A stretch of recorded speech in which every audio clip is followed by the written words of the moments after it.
Assalamu alaykum hormatly gitaristlar. Häzir siz bilen Pelban Harun Muradowyň aýlälä maýdymyny akkordlaryny kakuny öğreniriz. Kakundan başlaýyn. Kaku şeýle gitdi.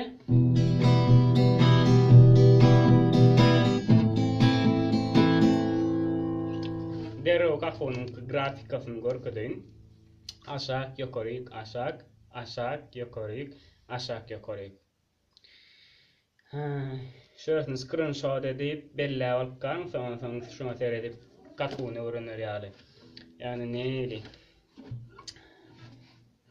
Aşak, yukarı, aşak, aşak, yukarı, aşak, yukarı, aşak, yukarı, aşak, aşak, yukarı, aşak, yukarı. Yavaşçadan gaytalayın.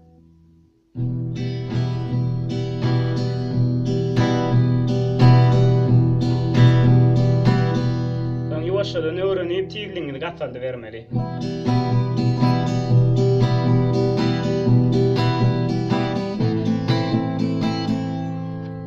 Kaku öğrenen olsak akorduna geçelim derrewjik.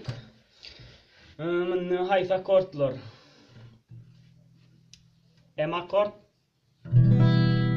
I akord, son F akord. Şu üç akord oynayalım. M akord ikinci perdede 5-nji we 4-nji tarlar.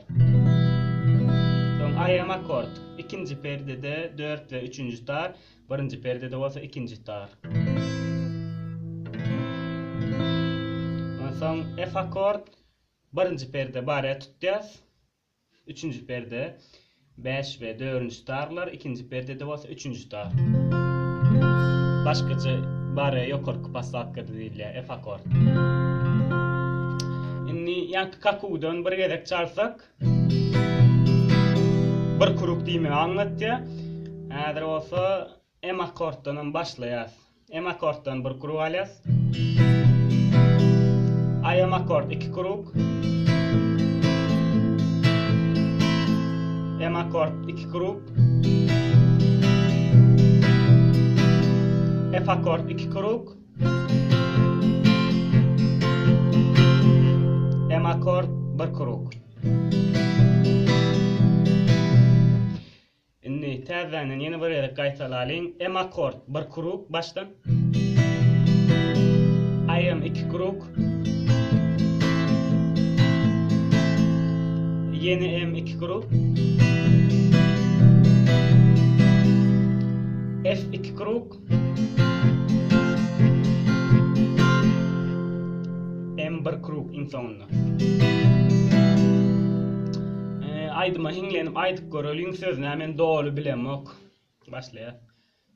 Dokurdu aklyma meniň ýarym gelenler, gitmedi baglanlar, meni ýada salanlar. Şular ýaly. Gaýtalamagam edil şular ýaly. Aylelem, aylelem, aýwyny taýlelem, dolanmazmyň öwrülmem, dolan meri aylelem, aylelem, aylelem, aýwyny taýlelem, dolanmazmyň öwrülmem, dolan meri aylelem. Şey tutorial görüňiz üçin sag bolun. Eger video size peýda eden bolsa, bir zatlary öwrenip bilen bolsaňyz, halan bolsaňyz, hökmen like goýmagy ýadyňyzdan çykarmaň. Sizin goýan like'laryňyz maňa höwes isleg berýär. Şular ýaly zatlary ýene videolar köp çykartmagy siziň minnetdarlygyňyzy bildirýär. Şoň üçin like goýanlara spasiba, goýmaýanlar sizem goýmagyňyzy haýyş etýän. Kanalyma birinji ýerde görýän bolsaňyz ýazylyň. Şunňaly sapaklar bolar nesip bolsa diňe razbor edersinni. Diňe razbor çykarjak öňünde. Sag bolun.